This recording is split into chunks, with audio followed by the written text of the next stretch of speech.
Good evening, dear listeners. Tonight's Miss Marple story is The Deadly Recipe of Mrs. Fairchild. I'm Jane, your host from Hidden Clues, and it's my pleasure to share these mysteries with you. Isn't it magical how these tales create a circle of listeners across the world? Let me know in the comments where you're tuning in from, and subscribe if you'd like more mysteries each day. Now, relax, breathe deeply, and step into tonight's case with me. Chapter 1. An Invitation in Bloom. It was a gentle spring evening in St. Mary Mead, when the hedgerows trembled with birdsong and the smell of fresh bread drifted from the bakery on the corner. The villagers were abuzz with talk of Mrs. Fairchild's forthcoming supper, for her kitchen was as famous for puddings as her parlour was for gossip. At the greengrocer's, ladies whispered over baskets of rhubarb, speculating what delicacy she might unveil. Miss Marple, lingering nearby with quiet interest, noted every word. And then, with a lowered voice, one woman murmured, "Well, this recipe may be her last, you know." Spring in St. Mary Mead was always a season of promise. The hedges, neatly trimmed by patient village hands, were tipped with tender green shoots, and the air carried the mingled scents of hyacinths, freshly baked loaves, and the faint tang of wood smoke from cottages reluctant to surrender entirely to the warmer weather. In the square, the church clock ticked steadily toward evening, its chimes ringing out over cobblestones that had witnessed centuries of secrets and small dramas. For those who lived here, the village was not merely a place but a living, breathing character, with moods and whispers of its own. At Mrs. Archer's shop, the morning bustle had slowed into something gentler, a rhythm dictated by conversation rather than commerce. A cluster of matrons gathered near the weighing scales, baskets tucked into their elbows, exchanging tidbits of news with the same relish as they might exchange recipes. The talk, of course, revolved around one subject: Mrs. Fairchild's supper, planned for the following night. Invitations had been given sparingly, yet word had spread quickly, as it always did, and half the village speculated about what might appear on the table. "She has a hand for pastry like no other," Mrs. Archer declared, weighing out flour for a customer. "Flakes lighter than air. My Arthur says there's magic in her rolling pin." "Magic, perhaps," said Mrs. Dawkins with a sniff, "but I do hope she remembers that pudding needs sugar, not salt. The last time, well," she left the memory unfinished, though her arched brow told the tale as clearly as words.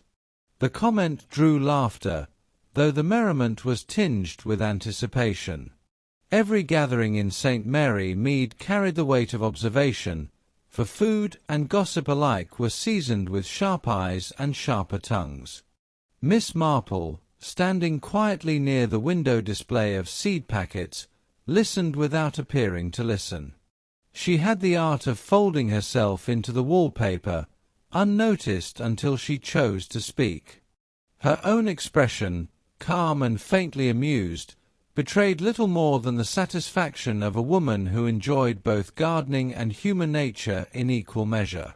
Outside, the lanes hummed with ordinary life. The baker's boy hurried past with a tray of currant buns, chased by a dog that clearly hoped for crumbs. A pair of school children loitered by the green, spinning stories of knights and dragons while their mothers lingered over errands. The vicar's wife, trim and brisk, waved to Mrs. Marple as she passed, remarking that she too looked forward to the Fairchild supper. There was comfort in these rituals, a reassurance that life in the village, though full of small intrigues, remained firmly rooted in the familiar. And yet, beneath the cheer, a thin strand of unease wound through the chatter. Mrs. Fairchild's new recipe had been mentioned with a note of mystery, as though the dish itself carried a shadow. It was at the butcher's counter, just as Miss Marple prepared to leave, that she heard the remark once more, whispered low, almost conspiratorial, "Yes, Indeed, her new recipe might be her last. Chapter 2. Supper at Rosewood Lane. If one were to make a list of St. Mary Mead's most admired hostesses, Mrs. Fairchild's name would sit comfortably at the very top. A plump woman of middle years, she had cheeks perpetually flushed from the warmth of her oven and eyes that twinkled as though they had caught the light from her copper pots. Her house on Lavender Lane was an extension of herself, neat, welcoming, and forever scented with cinnamon or cloves.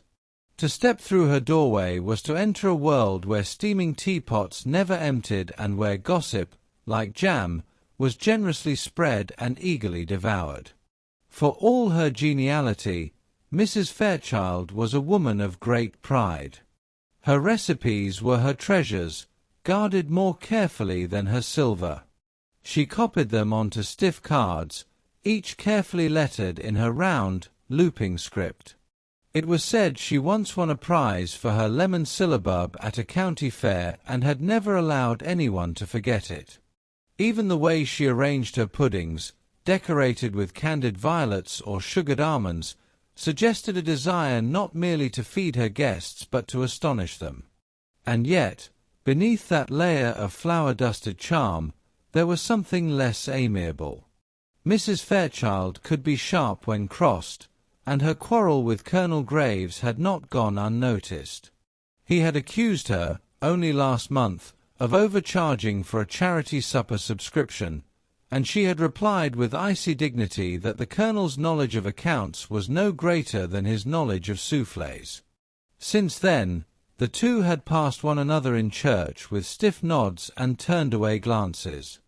Her maid, young Clara, was a nervous sort of girl with quick hands and downcast eyes, always flitting about like a sparrow. Clara adored her mistress but dreaded her temper, for Mrs. Fairchild could scold with such ferocity that tears came whether one wished them or not.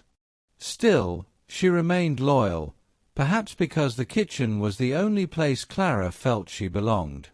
That very loyalty made her movements all the more curious on the morning Miss Marple paid a casual visit.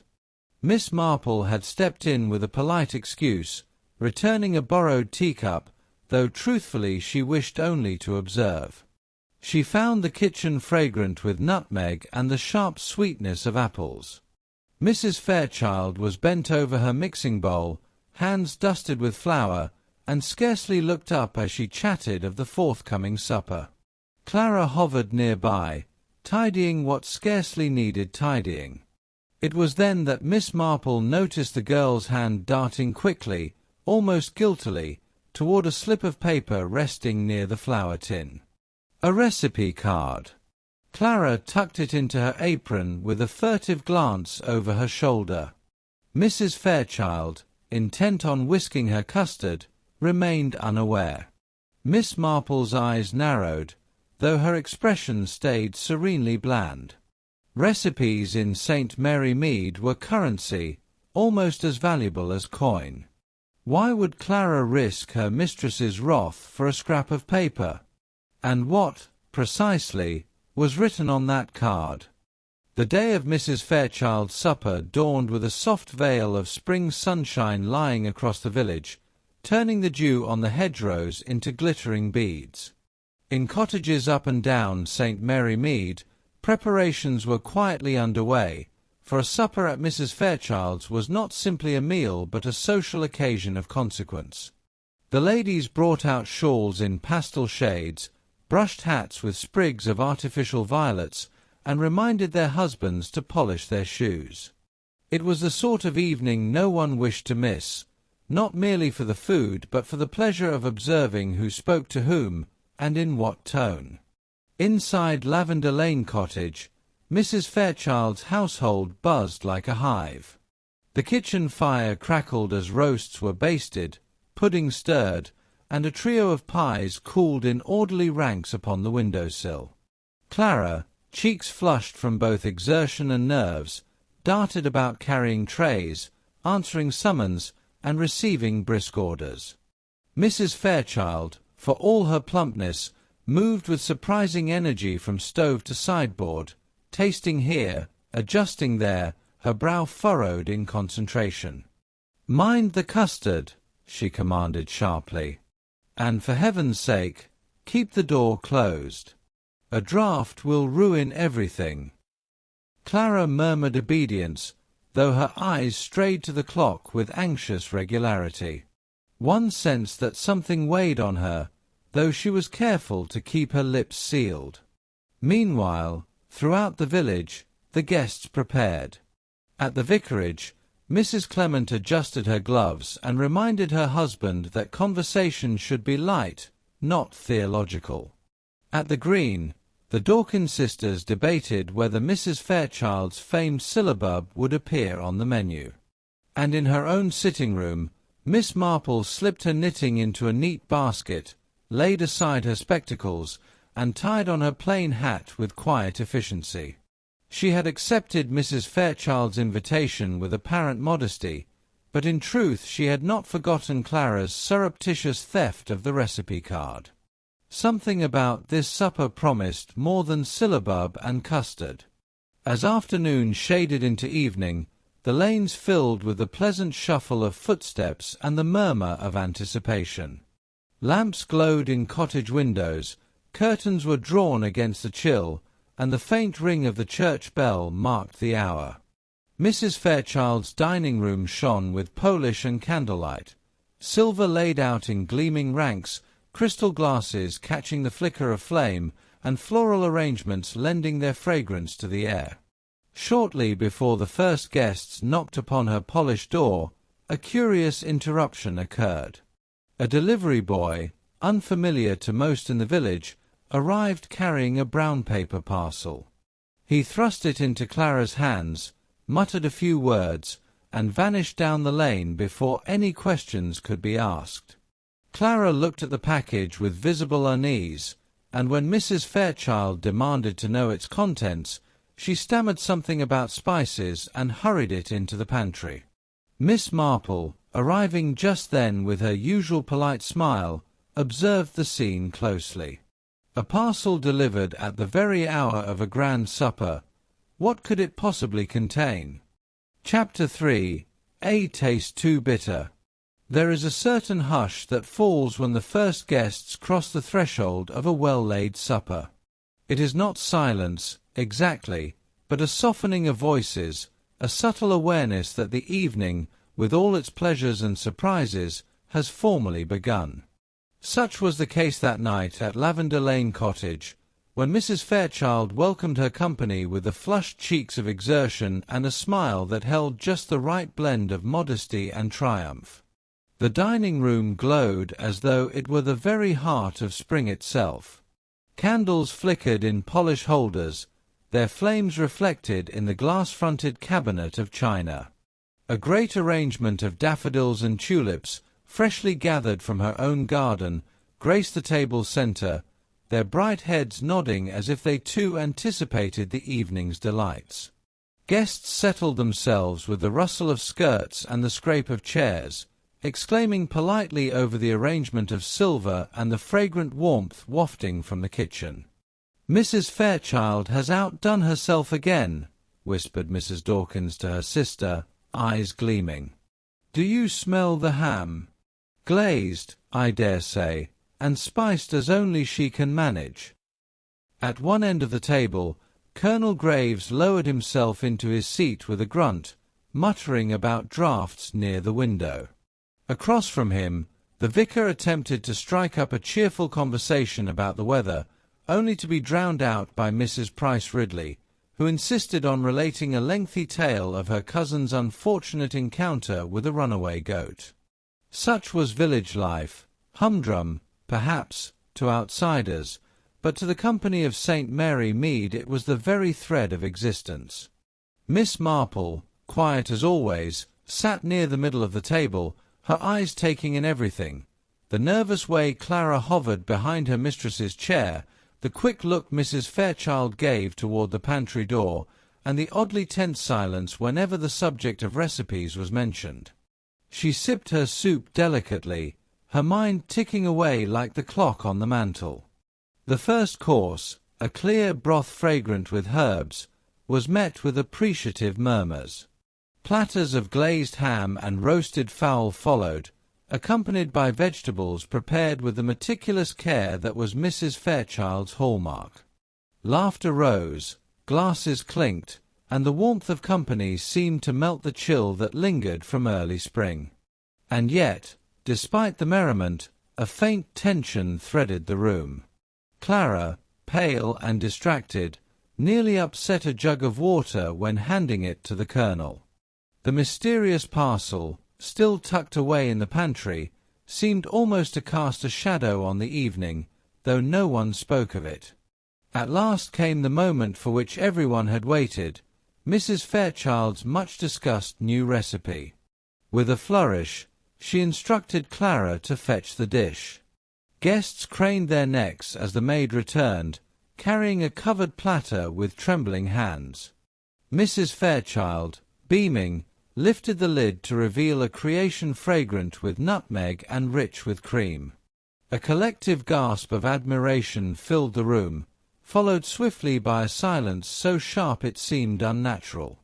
For though the dish appeared magnificent, a strange and bitter scent, faint but unmistakable, rose with the steam.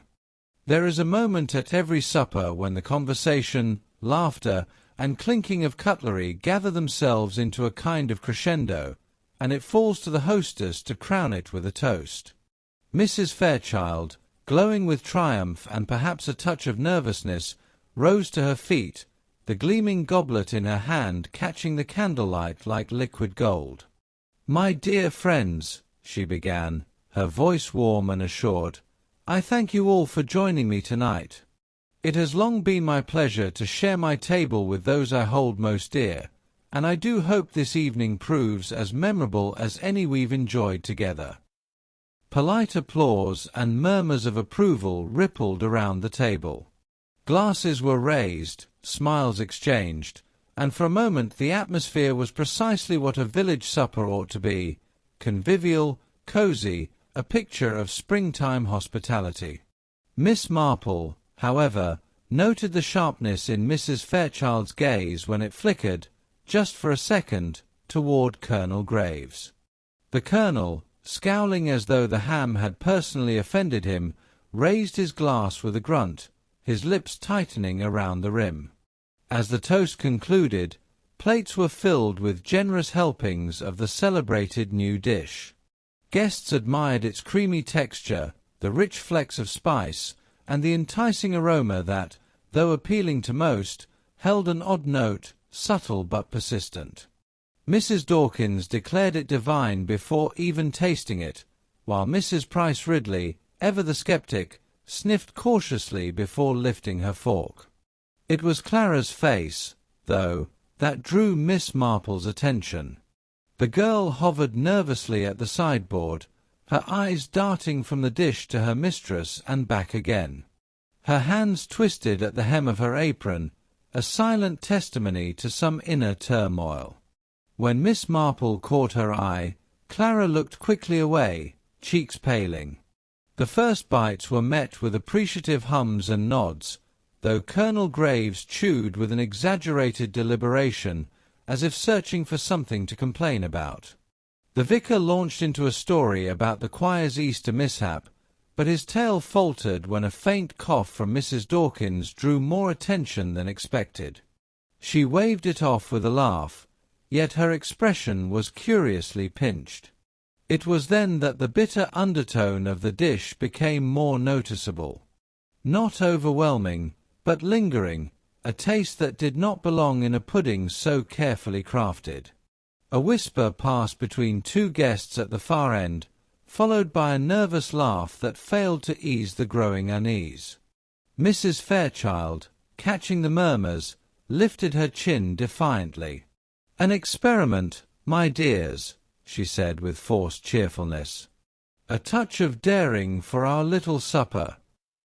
But Miss Marple, spoon untouched, sat very still, her eyes moving from the hostess to the trembling maid. There was a story in that dish, she felt certain, a story no recipe card could tell, yet one written plainly across Clara's anxious features. and as the candles guttered with a sudden draught, it seemed the room itself held its breath, waiting for what would follow. It began so quietly that no one quite realized what was happening. A few nervous laughs, the scrape of spoons against porcelain, the chatter of the vicar still determined to finish his story about the Easter hymns. Then, from the far end of the table, came a sound that did not belong at any supper party, a strangled gasp, followed by the sharp clatter of cutlery striking the floor. Mrs. Dawkins, the stout grocer's wife, had gone pale as the linen tablecloth, her hand clutching at her throat. The chatter fell into silence at once. A chair scraped violently back as her neighbour, Mr. Penrose, leapt to his feet, steadying her as she swayed. "My dear, are you unwell?" he stammered, his voice high and tight with alarm. For a moment, it seemed she might recover. Mrs. Dawkins gave a weak laugh, muttered something about the richness of the pudding, and tried to wave away the fuss. Yet her hand trembled too much to lift her glass of water, and she collapsed back into her chair, breathing in shallow gasps. The vicar's wife gave a sharp cry. Colonel Graves stood abruptly, knocking his chair askew. The room erupted in confusion, questions, exclamations, cries for assistance, all overlapping until it became a babel of panic. Clara darted forward, wringing her hands, her face white with terror. Miss Marple remained seated, her sharp blue eyes fixed not on Mrs. Dawkins but on Mrs. Fairchild. The hostess had frozen, spoon in hand, her expression a mask of horror so perfect it might have been painted. And yet, beneath the shock, there was something else, something carefully concealed. "It must be the pudding," muttered Mrs. Price Ridley, loud enough for all to hear. "I said I tasted something odd." That single remark was like striking a match in a dry barn. Guests glanced at their bowls, suddenly suspicious of the dish they had so eagerly devoured only minutes before. Several pushed their plates away. The vicar crossed himself hastily. Mrs. Fairchild rallied at last, flinging down her spoon with an indignation that quivered at the edges. "Nonsense! My recipes are beyond reproach. This is an unfortunate coincidence, nothing more." But Clara burst into tears, burying her face in her apron. Her sobs echoed in the uneasy silence, and when she raised her head, her words tumbled out in broken fragments. I didn't mean, I only thought." She stopped, choking on her own confession, and darted for the kitchen before anyone could stop her. Miss Marple leaned back, her hands folded primly in her lap, observing the scene with an air of quiet inevitability. Something had indeed gone very wrong in Mrs. Fairchild's kitchen, and Clara's panicked outburst had only deepened the mystery. At the head of the table, Mrs. Dawkins had begun to recover her breath, though her complexion remained ghastly. She clutched Mr. Penrose's arm, whispering weakly, while all around the table suspicion thickened like fog rolling over the common. The supper, which had begun with laughter and toasts, now hung heavy with dread. And as the grandfather clock in the hall struck the half-hour, its solemn chime seemed to seal the moment. This night at Lavender Lane would be remembered not for hospitality, but for scandal. When the final guests trickled out of Mrs. Fairchild's house that night, the air of Lavender Lane had changed. What began as a warm spring evening filled with laughter and candlelight had soured into something brittle, charged with whispers and suspicion.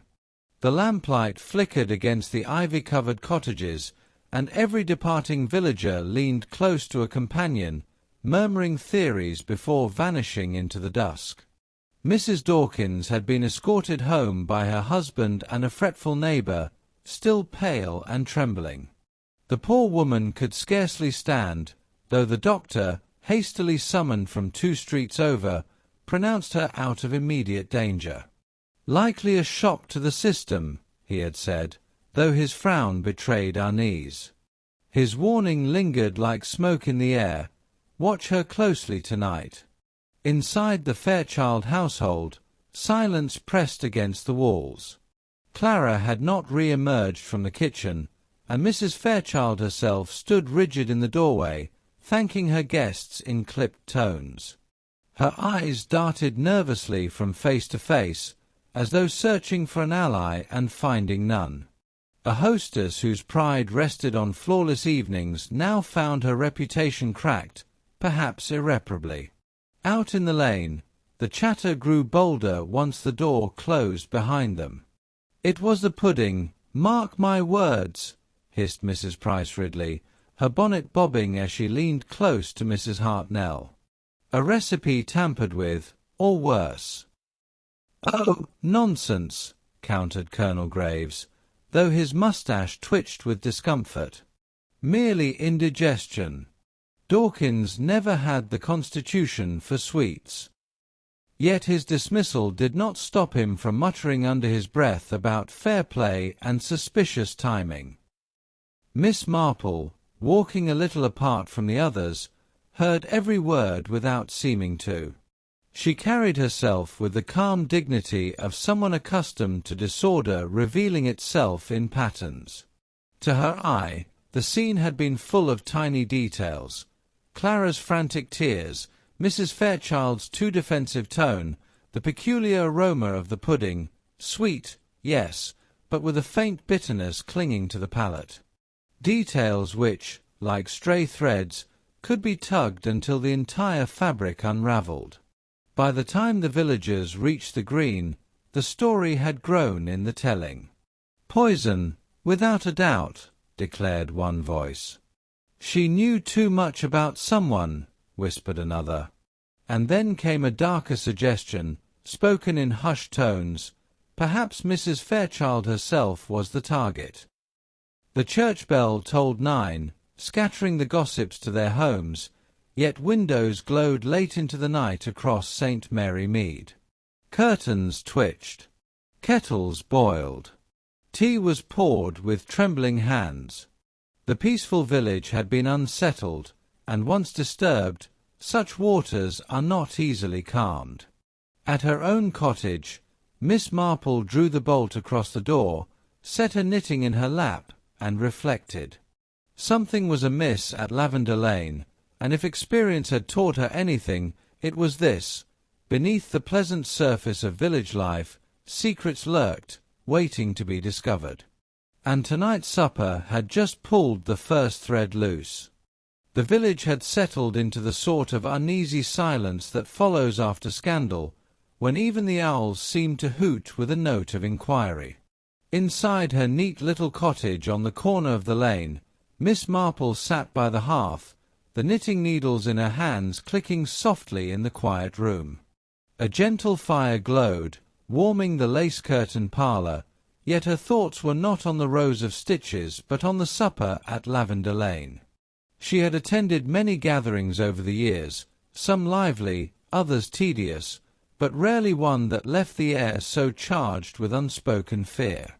As she considered it now, the evening seemed to her like one of her knitting patterns, a simple design at first glance, but with small irregularities that, when studied, hinted at a larger flaw. Her eyes twinkled faintly as she recalled Clara's frantic tears in the kitchen. The poor girl's distress had not been merely that of a maid overwhelmed. No, there had been something else, genuine terror, almost as though she feared punishment rather than embarrassment. Then there was Mrs. Fairchild herself, a proud hostess, too proud by half, who had all but snapped at the suggestion that something might have gone wrong with her recipe.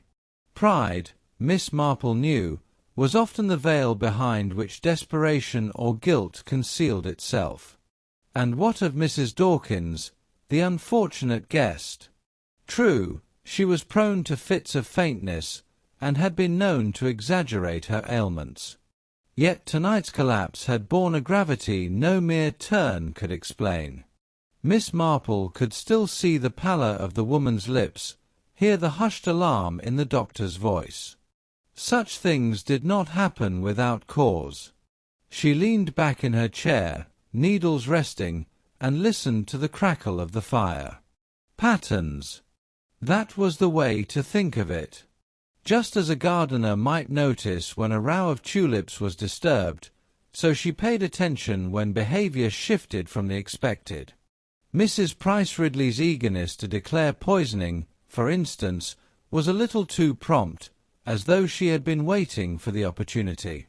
Colonel Graves's hasty dismissal was equally curious, given the stern note in his voice. And then, most curious of all, the remark she had overheard earlier at the shop, that Mrs. Fairchild's new recipe might be her last. A faint smile curved Miss Marple's lips. People in villages seldom spoke idly. Their words, whether intended or not, revealed more than they concealed. The secret, she had long learned, was to remember those stray remarks and fit them together like pieces of a puzzle. She poured herself a cup of chamomile tea, steam rising gently in the lamplight, and resolved to keep her eyes sharper than ever in the coming days. There were threads here worth tugging: Clara's fear, Mrs. Fairchild's pride, the whispered warnings, and, of course, the pudding itself. The mystery had only just begun, and if her instincts were correct, the recipe in question would prove to be far more deadly than sweet. Chapter 5. The Knots of Gossip. Morning broke over St. Mary Mead with the soft glow of pale sunlight falling upon dew-dappled gardens and cobblestone lanes. The air was cool, touched with the sweetness of lilacs drifting through open windows. Yet beneath this idyllic calm, something far less gentle stirred. By breakfast, the entire village had heard of Mrs. Dawkins's collapse, and speculation flowed as freely as the tea poured into porcelain cups. At the grocer's, Mrs. Price Ridley wasted no time in recounting every detail of the previous night, her voice sharpened with a relish that bordered on unseemly. "Poison, without a doubt," she declared, leaning forward with eyes glittering behind her spectacles. "Mark my words, someone tampered with that pudding." She spoke as though she had seen it with her own eyes, though she had not. Heads nodded, tongues wagged, and in the corner Mrs. Hubbard clucked nervously over her basket of eggs, muttering that such things ought not to happen in a respectable village. Across the street, at the post office, the gossip had already grown legs. "It was the sugar," someone whispered. "Too sweet by half. I heard Mrs. Dawkins never eats puddings unless she knows the cook well." Another chimed in, "Clara was seen trembling in the kitchen. Oh yes, she knows more than she lets on." Suspicion, once released, scuttled into every corner, attaching itself to servants, recipes, and old grudges alike. Even the vicar's wife, generally a model of discretion, could not resist offering her theory over the morning market stalls. "It may have been an accident," she suggested with gentle firmness, though her tone hinted she did not quite believe it herself.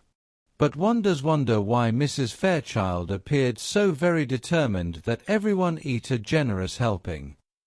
That single remark, repeated and embroidered, set the village buzzing anew. Miss Marple, for her part, strolled quietly down the lane, her basket filled with scones and a jar of marmalade from the baker. She listened, as she always did, not with the avidity of the gossipers, but with the calm detachment of someone sorting threads for a tapestry. She noted who rushed to speak, who hesitated, and who avoided the subject altogether. Often, she reflected, what people chose not to say was as revealing as what they blurted out. At the corner, young Tommy Briggs ran past with a newspaper tucked beneath his arm, shouting that a constable had been sent for from the next town. Such news sent a ripple of both excitement and dread through the villagers. A constable meant an official inquiry, and an inquiry meant secrets would be laid bare. By the time the church clock chimed 11, the whispers had grown into a steady hum, weaving suspicion around Mrs. Fairchild's kitchen like ivy on a stone wall. Whether truth or fancy, the villagers had made up their minds. Someone had tampered with that recipe, and it was only a matter of time before the truth was forced into the light. And Miss Marple, sipping her tea in the quiet of her cottage, knew the first real clue was already hiding in plain sight. The maid's room at the Fairchild household was small, tucked beneath the eaves where the ceiling sloped low and the single window looked out over the orchard. Clara sat there now, her apron folded in her lap, twisting it round and round in nervous hands. Her eyes, red-rimmed from lack of sleep, darted to the door as though she feared someone might overhear. Miss Marple sat opposite her, a kindly figure in her neat cardigan, hands folded upon her handbag. There was no urgency in her manner, only patience, as though she had all the time in the world to wait for Clara to find her words. And eventually, haltingly, the girl did. "I didn't mean to keep quiet, Clara began, her voice hushed. "It's only, I was that frightened. I thought no one would believe me." She swallowed hard and clutched the apron tighter. "But I saw him. I swear I did." Miss Marple inclined her head slightly. "You saw someone in the kitchen?" "Yes," Clara whispered, leaning forward. "Not long before supper was served. I'd gone in to fetch the sugar bowl Mrs. Fairchild asked for, and when I came through the back door, there he was. Mr. Benton, standing by the table as bold as brass, though he hadn't any business being there." The name fell like a stone into still water. Mr. Benton, the Fairchild's neighbour, known for his sharp tongue and sharper debts. What was he doing? Miss Marple asked softly. Clara shivered. He was holding a little tin. A spice tin, I think. He slipped something into the pudding dish, just a pinch, quick as you please. When he saw me, he smiled, but it weren't a nice smile. More like a warning. I dropped the sugar bowl, and he told me to pick it up and say nothing. Said if I breathed a word, I'd be out on the street before morning. Tears welled in the maid's eyes, but Miss Marple merely offered her handkerchief and waited. Clara dabbed at her cheeks. "I wanted to tell someone, truly I did, but Mrs. Fairchild has always been kind to me. I didn't want her name dragged through mud on account of Benton's wickedness. And then, when Mrs. Dawkins fell ill, I thought it was too late. They'd all think it was me, or worse, her." Miss Marple gave a gentle, almost imperceptible nod. "You did the right thing in telling me, Clara. Secrets, once kept, can become very heavy burdens. But spoken aloud, they can be put in their proper place." The maid managed a shaky smile, though her hands still trembled. "Do you believe me, miss?" "I do," Miss Marple replied quietly. "And what is more, I believe Mr. Benton may soon have rather more to answer for than he expected." Outside, a gust of wind rattled the orchard trees, scattering pale blossoms across the lawn like confetti. Within Clara's confession lay a darker seed, one that promised to change the course of the entire investigation. The following morning dawned crisp and bright, as though the world outside had not the slightest inkling of the dark suspicions creeping through St. Mary Mead. Church bells tolled lazily across the village, and the air smelled faintly of lilacs. Yet inside Miss Marple's cosy sitting-room, the atmosphere was taut with unease.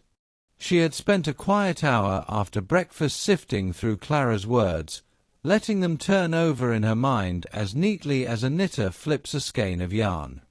The maid's account, though fearful, rang true. A tin in Mr. Benton's hand, a pinch of something slipped into the pudding dish. Ah, yes, there lay the seed of the mystery. Miss Marple tapped her teacup with a thoughtful finger and recalled her many afternoons in kitchens across England. Spices were as much a part of gossip as they were of baking. Cinnamon, nutmeg, cloves, all innocent enough when sprinkled in moderation. But there were others, less innocent, that might be mistaken for their fragrant cousins. Later that day, Miss Marple paid a call to Mrs. Partridge, the village grocer, whose shop was a cavern of brown paper parcels, glass jars, and the perpetual scent of dried herbs. With her gentle smile, Miss Marple inquired after the latest arrivals in stock, all the while letting her eyes linger on the spice shelf. "We had a fresh lot of nutmeg in only last week," Mrs. Partridge said cheerfully, weighing out a measure of flour. "Though it's near gone already, Mr. Benton bought up more than half. Odd thing, as is never shown the least interest in cookery before." "Indeed," Miss Marple murmured, her knitting bag swinging lightly at her side. "And tell me, do you keep bitter almonds these days?" Mrs. Partridge shook her head. "Against regulations now, I'm afraid. Poisonous, they say. No one would dare sell them proper, though I dare say some find their way into cupboards. There's always those who think themselves cleverer than the law." Miss Marple nodded, her eyes narrowing ever so slightly. Bitter almonds. Cyanide in disguise, as any chemist or a careful observer would know. And in the right proportions, their essence could be slipped easily into a pudding, masked by sugar, cream, and spice.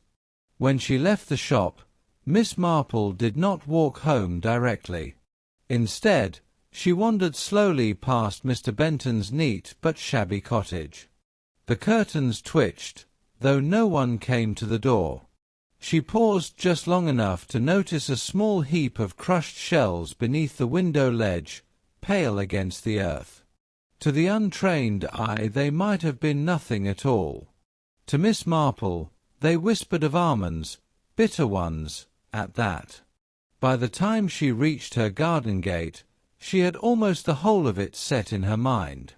The poisoned ingredient was not some exotic import, but a domestic trick, the sort that relied on neighbours overlooking what they thought they already knew. And yet, the question remained, for whom was it intended? Mrs. Dawkins had fallen ill, but Mrs. Fairchild had been the hostess. Perhaps the pudding's true purpose was aimed elsewhere. The lilacs shivered in the breeze, scattering petals at her feet. A clue had been unearthed, but the danger, Miss Marple sensed, was far from over. Chapter 6. Secrets by Lamplight. It was one of those afternoons when the sun cast long, dappled shadows across the hedgerows, and the air smelled faintly of warm earth and budding roses. To any passer-by, St. Mary Mead seemed the very picture of tranquillity. Yet Miss Marple, as she straightened her hat and adjusted the lace at her cuffs, felt the unmistakable weight of peril. She was going to pay a call on Mr. Benton, and though such visits were often wrapped in pleasantries, today's purpose was far more pointed. Mr. Benton's cottage stood at the far end of the lane, half hidden by hawthorn bushes that seemed to keep guard. The shutters were partly drawn, and the path was littered with weeds that spoke of neglect. Miss Marple's sensible shoes made a muted crunch upon the gravel as she approached. She paused briefly at the door, as though admiring the roses that had grown wild around the gatepost, before knocking gently. After a pause that stretched just a fraction too long, the door creaked open. Mr. Benton appeared, his tall frame filling the doorway. His hair was damp, as if hastily combed, and his eyes shifted quickly over Miss Marple before settling into a forced smile. "Why, Miss Marple," he said, a touch too hearty, "what a surprise! Do come in, though I can't promise much in the way of hospitality." "Thank you, Mr. Benton," she replied mildly, stepping inside. The air of the cottage was close and faintly bitter, carrying the tang of something acrid that clung to the curtains. Her sharp eyes took in the unwashed teacup on the side table, the scattered papers upon the desk, and a spice tin half concealed beneath a newspaper. They sat opposite one another, he in a sagging armchair and she on the edge of a stiff wooden seat. She folded her hands neatly over her lap, looking for all the world like a kindly old woman on a neighbourly call. "I was just at Mrs. Partridge's shop this morning," Miss Marple began conversationally. "She tells me you've taken quite an interest in cookery of late. Spices, nutmeg, that sort of thing." A flicker crossed Mr. Benton's face, too fleeting for most, but not for her. He laughed, a brittle sound. "One must broaden one's horizons, mustn't one? Can't live on plain broth forever." "Very true," Miss Marple said gently. "And yet, I couldn't help but notice something most curious in your garden. Almond shells, I believe. Such a pity one cannot buy them openly these days. I dare say it's rather risky." His hand, resting on the armrest, tightened. For a moment, silence hummed between them.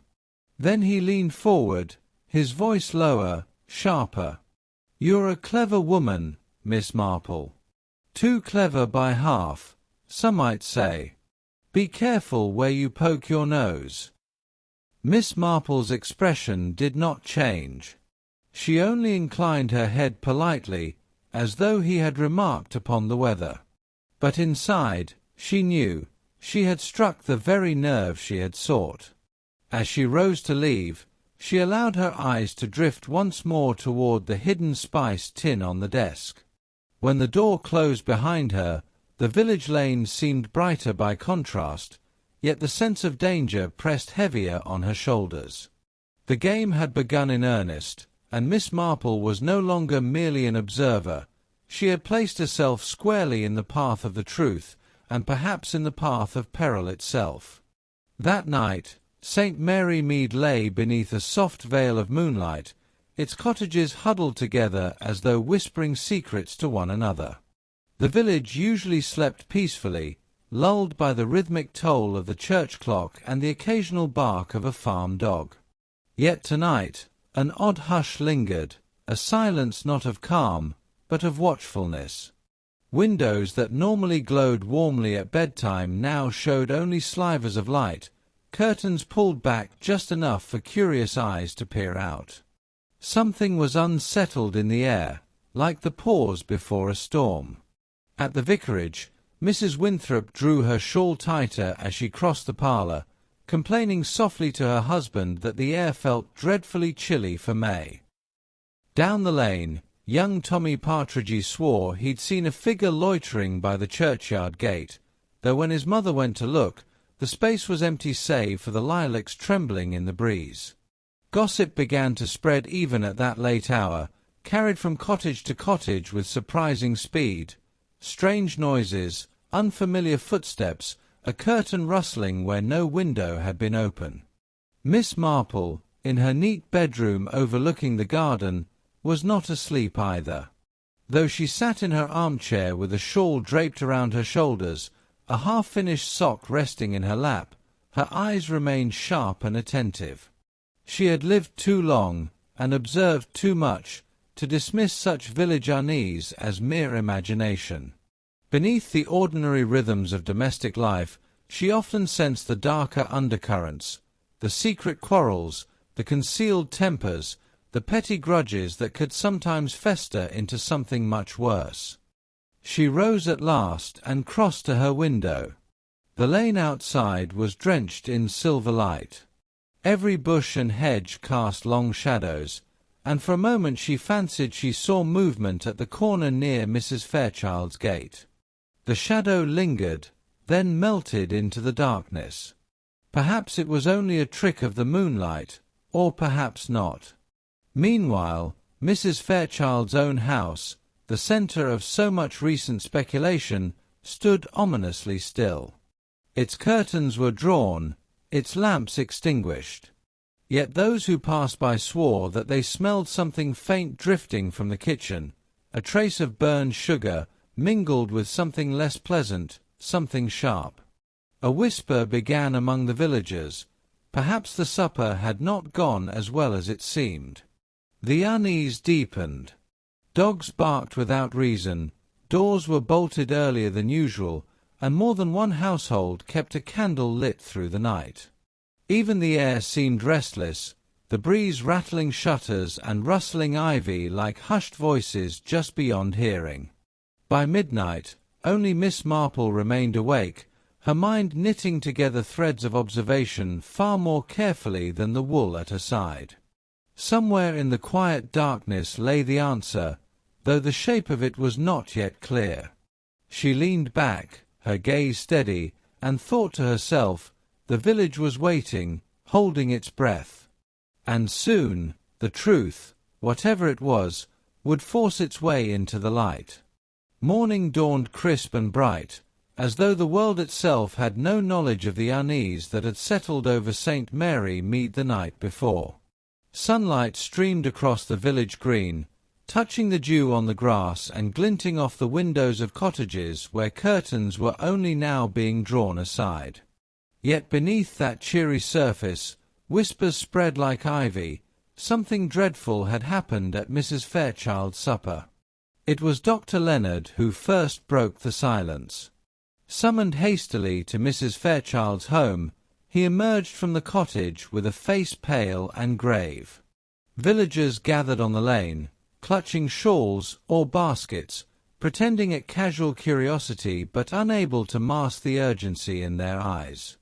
The doctor removed his spectacles and cleared his throat, speaking low, but not low enough. "I fear," he said, "that Mrs. Fairchild was taken gravely ill. I must send word to the coroner. There are irregularities." The words fell like stones into still water, rippling through the crowd. "Irregularities," repeated Mrs. Winthrop, her hand flying to her chest. "Why, what can he mean?" A younger man muttered darkly about food gone off, while others exchanged nervous glances. But Miss Marple, who stood quietly at the back, her cane resting lightly in her hand, heard more in that one word than the others did. To her, irregularities was a doctor's careful way of saying what he did not yet wish to declare outright: poison. Indeed, within the hour the truth could no longer be softened. Dr. Leonard, speaking now with the vicar and the constable, revealed that certain symptoms, violent sickness, convulsions, a bitter trace upon the lips, pointed unmistakably to something introduced into Mrs. Fairchild's food or drink. The supper that had begun with so much anticipation had ended, it seemed, with death served at the table.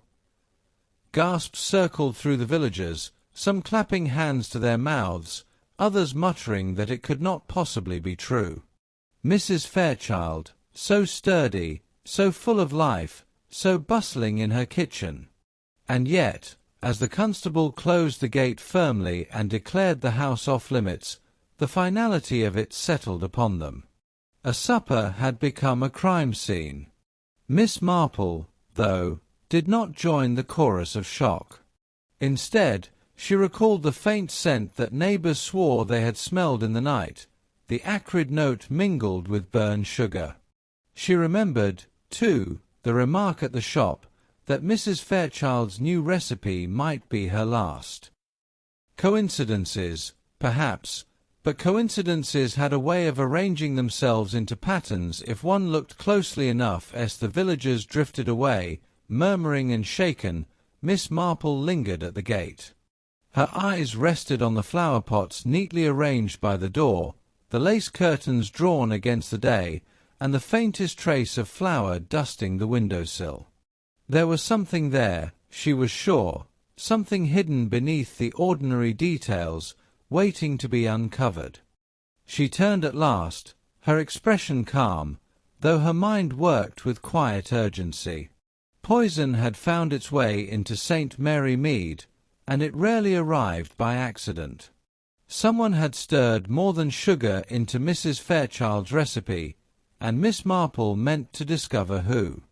By the following afternoon, St. Mary Mead was humming with speculation.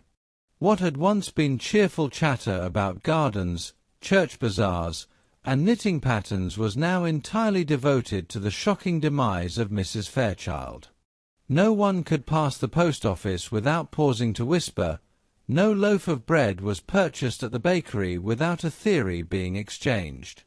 Suspicion, it seemed, had seeped into every corner of the village like damp beneath wallpaper. At the butcher's counter, Mrs. Winthrop, who prided herself on knowing more than she ought, leaned in toward Mrs. Copley with wide eyes. "They say," she murmured, "that the pudding was tampered with, something sprinkled in while her back was turned. Imagine it, dear. In her very own kitchen." Mrs. Copley gasped, her hand fluttering to her pearls. Why, then it must have been someone she trusted. Someone in the house. Across the lane, at the milliner's, another rumour spread. Mr. Porter, who delivered eggs, insisted he had seen young Clara, the maid, slip something into her apron pocket that very morning. "Shifty eyes, that one," he declared. "Never liked her." Yet in the same breath, he added that Mrs. Fairchild had been overheard quarrelling with her niece, Edith, only a week before. Quarrelling loudly, too, about money owed and wills best left unaltered. Miss Marple, sitting placidly on the vicarage bench as though watching sparrows at play, heard each morsel of gossip as it passed from tongue to tongue. To the casual eye, she was no more than an elderly lady resting her feet. But behind the mild gaze, her mind sifted and sorted, discarding what was clearly invention, tucking aside those details that might yet prove useful. It was always thus in a village, she reflected, mischief and malice dressed up as curiosity, half-truths repeated until they took on the weight of fact. And yet, within that muddle, one might find the glimmer of truth, if only one listened with care. The constable, young and somewhat overawed by the gravity of his task, had already begun making calls. He questioned Clara the maid, who sobbed that she loved her mistress dearly and had only ever taken sugar lumps for her tea. He spoke to Edith, who admitted to the quarrel but insisted it was of no consequence. "Families argue, don't they?" she said, her voice trembling. "But I would never, never—" She left the sentence unfinished, which only fanned further whispers. By evening, the air in St. Mary Mead was thick with accusation. Every gesture, every remembered word from Mrs. Fairchild, was now re-examined and declared suspicious. Some said the doctor knew more than he was letting on. Others thought the vicar's sermon that morning unusually sombre, as if he bore a secret burden. Miss Marple folded her knitting with deliberate care, her needles clicking to a thoughtful halt. The village was casting its net wide, but she suspected the truth would not be found in rumour. No, the answer lay somewhere much closer, hidden in plain sight, waiting for the right question to draw it forth. And she knew precisely the question she would ask next. Chapter 7. Truth Served Cold.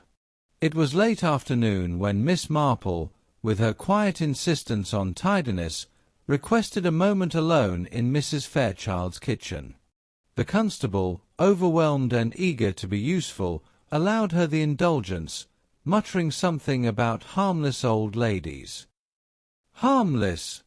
Miss Marple gave the faintest of smiles as she adjusted her spectacles. Few things were less harmless than a determined old woman with a keen memory for detail. The kitchen, usually alive with bustle and the comforting clatter of pots, now lay in uneasy silence.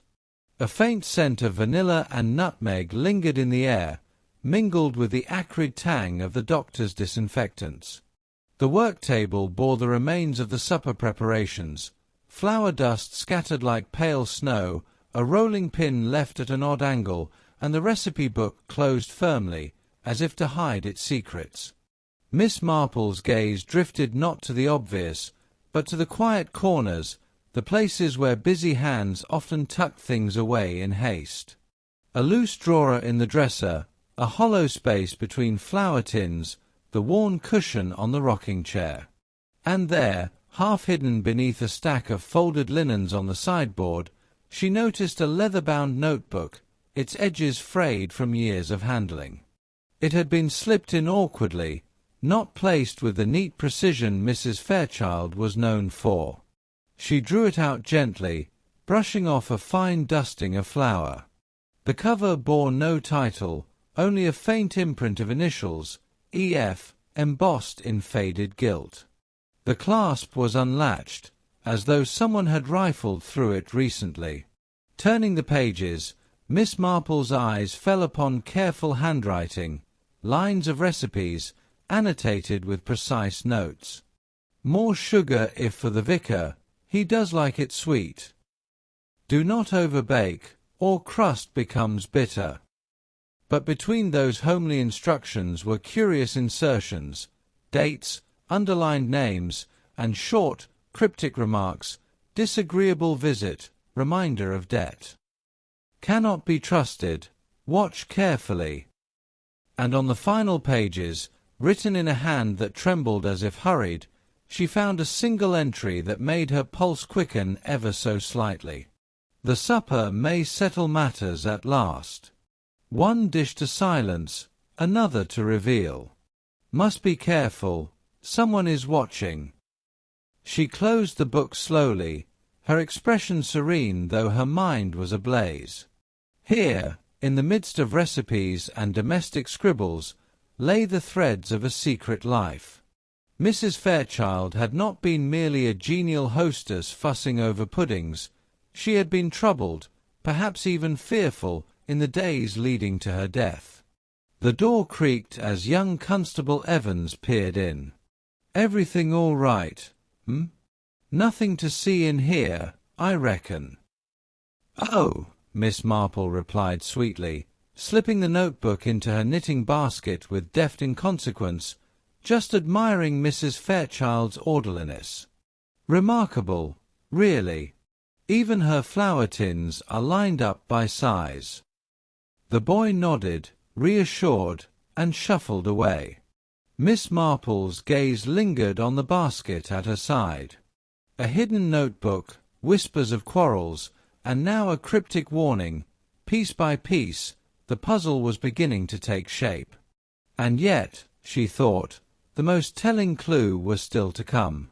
The church bells had just finished their evening chime, a soft, lingering sound that floated across St. Mary Mead like the closing of a day's secrets. Miss Marple, ever alert to the subtle rhythms of the village, chose this moment to pay a quiet visit to the post office. She knew well that gossip flowed most freely in corners where people felt unseen. And tonight, she sensed, someone had a burden pressing too heavily on their tongue. Inside, the little shop smelled of peppermint sweets and dusty envelopes. Behind the counter, Miss Hartley fussed with the ledgers, while a pair of villagers lingered near the biscuit tins, speaking in whispers meant not to be heard, and yet impossible to ignore. Miss Marple, with her usual unobtrusive presence, shuffled slowly among the rows of postcards, her head bent as though searching for a scenic view of Bath. In truth, her sharp ears caught every syllable. "It wasn't meant to go so far," a woman's voice trembled. "I only thought to frighten her, you understand. A bit of a scare, nothing more." The second voice, lower and rougher, hissed back. "You're a fool to even say that aloud. If anyone learns you tampered with her dish." Miss Marple adjusted her spectacles, her heart steady though her thoughts raced. Tampered. The word slithered through her mind like a snake in the grass. She tilted her head, pretending to squint at the fine print on a packet of tea, while the anxious voice pressed on. "I didn't poison her, I swear it. Just slipped in something to give her pause, to teach her a lesson. She was so smug, so certain of herself, and I was tired of being belittled. But then she collapsed, and everyone thinks it was me." The rougher voice muttered, "Keep your mouth shut, or you'll hang for it." At that, footsteps shuffled hastily, the conversation cut short, and the bell above the door jingled as the pair departed. Miss Marple remained by the shelves, her hands folded primly over her handbag. She did not look after them, nor betray by the slightest twitch of her face that she had heard enough to confirm her suspicions. When the shop was once more quiet, Miss Hartley looked up. "Find what you wanted, Miss Marple?" "Oh, yes," she replied with a gentle smile, selecting a tin of lavender-scented writing paper. "Quite what I was looking for. Most useful." But her mind was already fitting this whispered confession into the puzzle. Someone, out of spite or desperation, had indeed meddled with Mrs. Fairchild's dish, yet not with murder in mind. Which meant the fatal hand might still belong to another, shrouded in silence, their true intent hidden beneath the convenient suspicion now cast elsewhere. Miss Marple stepped into the cool evening air, the scent of lilac brushing past her like an old friend. A confession had been made, though not the whole truth. And she knew, with a quiet certainty, that the real murderer was growing nervous, and soon, very soon, they would make a mistake. The next morning dawned crisp and golden, the sort of spring day that seemed almost too innocent to harbour dark secrets. Church bells rang distantly, mingling with the chatter of sparrows, while the scent of freshly baked scones floated from the bakery. Yet beneath the tranquil surface of St. Mary Mead, unease stirred. Gossip had blossomed like wildflowers, tangling every conversation. Who had tampered with Mrs. Fairchild's dish? Who had wished her harm? And why? Miss Marple, as unobtrusive as ever, set her plan in motion. She believed that in small villages truth never remained buried. It only required the right gathering, the right stage, for it to emerge. And so she arranged for a casual meeting at the church hall, under the guise of a simple community tea. Invitations, folded neatly and tucked into milk deliveries and loaves of bread, were spread with her usual quiet efficiency. By mid-afternoon, the hall filled with the familiar clink of teacups and the hum of voices. Mrs. Weatherby arranged chrysanthemums in a jug, while Reverend Green laid out in sheets, unnecessary for tea, but comforting in their presence. The villagers came, curious and restless, each one eager to hear the whispers others carried. Miss Marple presided from a modest chair near the lace-curtained window, her knitting needles glinting softly in the light. She looked, as always, perfectly harmless. The villagers spoke in fragments at first, repeated rumours of poisoned sugar, of a quarrel at the market, of a quarrelsome niece who had grown impatient with Mrs. Fairchild's fortune. Each word was offered with a hesitant laugh, as though laughter might soften the sharpness of suspicion. Miss Marple listened, her needles clicking, her gaze never lifting from the wool. Yet she heard it all, weaving together stray threads like yarn on her lap. At one point, Mrs. Archer leaned forward, her voice hushed but tremulous. "I heard someone saw a stranger about, lingering near the Fairchild kitchen. A man, tall and rough-looking. Couldn't that explain everything?" The room bristled with relief at the thought. How comforting to place blame on a nameless outsider. But Miss Marple's soft voice broke through, gentle as birdsong, yet firm enough to settle the restless air. "Oh, I dare say strangers are easy scapegoats, my dear. But St. Mary Mead is rather like a tidy garden.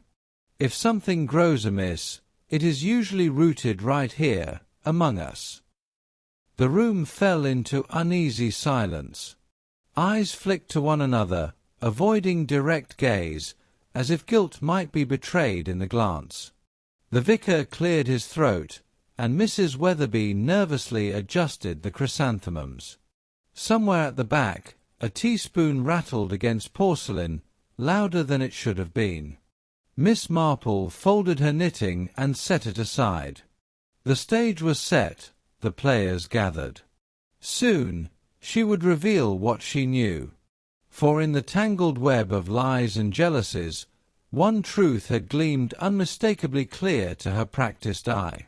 And as the hush deepened, she thought to herself, the final act was about to begin. The last echoes of unease had faded from Rosewood Lane, as surely as the evening mist dissolves with the rising of dawn. Mrs. Fairchild, though pale and a little shaken by her ordeal, soon returned to her accustomed post at the Vicar's Guild and, more importantly, to her kitchen, where the clatter of pans and the fragrance of stewed apples reassured the village that all was once again as it should be. Neighbours brought flowers, baskets of eggs, and more sympathy than she quite knew what to do with, but Mrs. Fairchild received it all with her characteristic blend of fuss and gratitude. In the churchyard, where lilac swayed against the ancient stone wall, the villagers spoke softly of the strange supper that had nearly ended in disaster. Some embellished the tale, as villagers are wont to do, while others insisted that they had suspected all along. Yet there was one point upon which they all agreed.